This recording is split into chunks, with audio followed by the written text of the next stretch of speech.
स्थानीय निरंकारी सत्संग भवन में नववर्ष पर समागम का आयोजन किया गया, जिसकी अध्यक्षता दिल्ली से आए वित्त विभाग के प्रभारी जोगिंदर मनचंदा ने की। स्थानीय निरंकारी भवन यमुनानगर में रविवार को नववर्ष समागम का आयोजन किया गया, जिसकी अध्यक्षता दिल्ली से आए वित्त विभाग के प्रभारी आदरणीय जोगिंदर मनचंदा जी ने की। समागम में आसपास के क्षेत्रों से लगभग 10,000 से अधिक श्रद्धालुओं ने भाग लिया। कार्यक्रम का मंच संचालन जय कुमार नारंग व जगजीत बांगा ने संयुक्त रूप से किया। समागम में अनेकों वक्ताओं, कवियों, गीतकारों ने अपनी रचनाएं प्रस्तुत कर सत्संग से आशीर्वाद प्राप्त किया। समागम में बच्चों द्वारा एक लघु कवि दरबार का भी आयोजन किया गया। बच्चों की कविताओं को साथ संगत द्वारा बहुत सराहा गया। समागम में गदोली से आए साहिल एंड ग्रुप ने तेरा चर्चा करे क्या जुबान मेरी, इतनी औकात है कहाँ मेरी रचना प्रस्तुत कर साथ संगत को झूमने पर मजबूर कर दिया। अंत में संयोजक बलदेव सिंह जी ने आए हुए महात्मा जोगिंदर मनचंदा जी का सफेद दुपट्टा पहनाकर स्वागत किया। समागम में जोगिंदर मनचंदा जी ने अपने प्रवचनों में बताया कि यह नववर्ष सभी के लिए मंगलमय हो और नई आशाएं उमंगें लेकर आए। जैसे हमने पिछले 2 वर्षों में कोविड महामारी का सामना किया, अब कोविड-19 बिल्कुल भी संसार से खत्म हो जाए। यह निराकार प्रभु परमात्मा एक है और हम सब इसी की संतान हैं। सद्गुरु माता सुदीक्षा जी महाराज ने भी वार्षिक समागम पर रूहानियत और इंसानियत संग का संदेश दिया और हमारे अंदर भी इंसानियत अभी आ पाएगी अगर हम रूहानियत की तरफ कदम बढ़ाएंगे। यह रूहानियत पूर्ण सद्गुरु के चरणों में आकर ही प्राप्त की जा सकती है। अपने ध्यान को और अगली बार 50वीं सत्संग जी छोटा सा प्रयास दासी भी किया है। नूतन वर्ष का हुआ है आगाज, जन्म तक पहुंचे गुरु की आवाज। नूतन की लगा ली जब से ज्ञान गंगा में डुबकी लगा ली, चारों तरफ है छाई खुशहाली, चारों तरफ है छाई खुशहाली।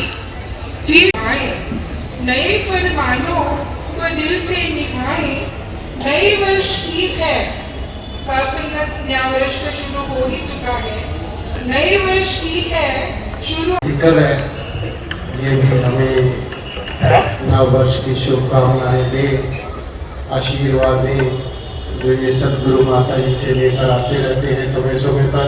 दास इन्हें आमंत्रित कर रहे हैं। ये पहला समारोह आपके और हमारे बीच में स्टेज पर विराजमान नमन करते हुए नए साल की शुभकामनाएं मुबारक। सदगुरु माता जी के परम चरणों में अरदास है, सब कृपा करना। अभी महात्मा बोल कर गए हैं कि गुरु का एक एक वचन फरमान होता है।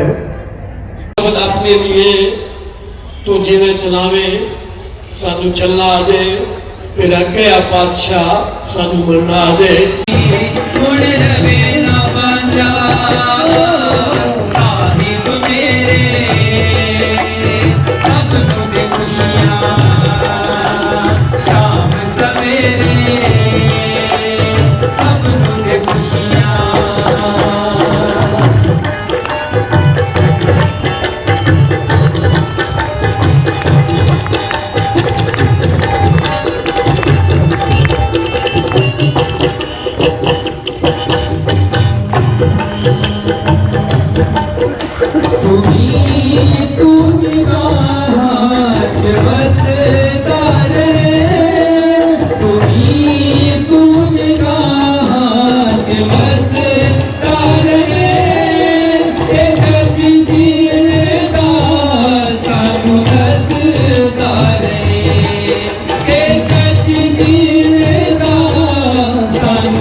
अनेकों महापुरुषों संतों के नज़दीक से समीप से दर्शन भी हो रहे हैं और अनेकों महापुरुषों के वचन भी सुनने को मिल रहे हैं, अनेकों नौजवान कलाकारों के साथ उत्साह का भी पता लग रहा है, बच्चों का भी, बाल संगत का भी, और इस क्षेत्र में किस तरह से ये प्यार प्रीत की गंगा बढ़ रही है।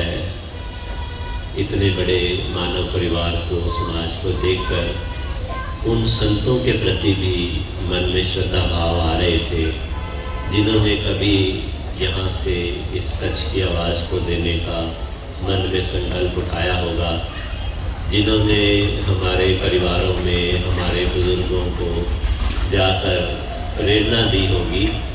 हैप्पी न्यू ईयर की भी बात किसी ने कही अभी, तो हैप्पी न्यू ईयर तो यही है कि इंसान जो खुद मान ले कि मैं हैप्पी रहूँगा, वही हैप्पी है।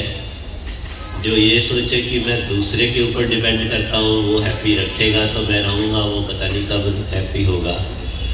हैप्पी रहना या खुश रहना तो अपने ऊपर डिपेंड करता है सारा का सारा। हमारे एक महापुरुष मुंबई समागम पर गए थे, वो कहने लगे मैंने ऑटो किया, ऑटो रिक्शा में जब मैं बैठा हुआ था तो किसी कार वाले ने उस ऑटो रिक्शा वाले को कुछ थोड़ा सा, जिसको कहते हैं अच्छी तरह से नहीं बोला, उल्टा सा बोला, और वो ऑटो चलाने वाला चुपचाप मुस्कुरा पड़ा।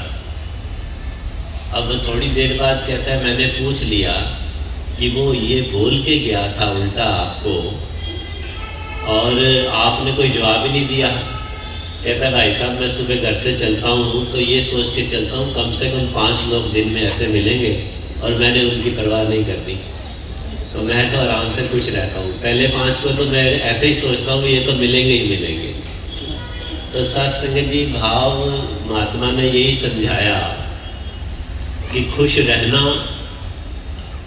वास्तविकता में साथ संगत बड़ी बात ये है, जो सेवा दल के महापुरुषों का एक बीज मंत्र सिखाया जाता है कि मेरा जन्म सेवा करने के लिए हुआ है, ये सुखी होने की मूल कला है। जब इंसान ये सोच लेता है, हमने भी संगत में तो ये बात सुनी है कि 4 वेद 6 शास्त्र में बात मिली है दोए, दुख दीने दुख होत है और सुख दीने सुख होए। अब सुख लेने के लिए, सुखी होने के लिए सुख देना पड़ता है, पर आदमी क्या करता है, सुख बटोरना शुरू कर देता है। सोचता है सुख बटोरूंगा तो मैं सुखी रहूँगा, ऐसा होता नहीं है। सुख बटोरने के लिए भी अगर किसी को सुख देकर लाया जाता है तो वो सुख देता है। ये आज हमें हमारे सतगुरु माता सुदीक्षा जी महाराज ये बताते हैं कि हमें सुख देना कैसे। मैं हैप्पी न्यू ईयर तो कह रहा हूँ, पर क्या मैं दूसरे को सुख देने का साधन बन रहा हूँ? अपने परिवार से ही अगर ये बात शुरू करें कि मुझे ये देखना है कि इन सब की मुझे सेवा करने के लिए जन्म मिला है, मैं दूसरे को सुख देना जिस समय आरंभ कर देता हूँ, उसी समय सुख मेरी झोली में आना शुरू हो जाता है।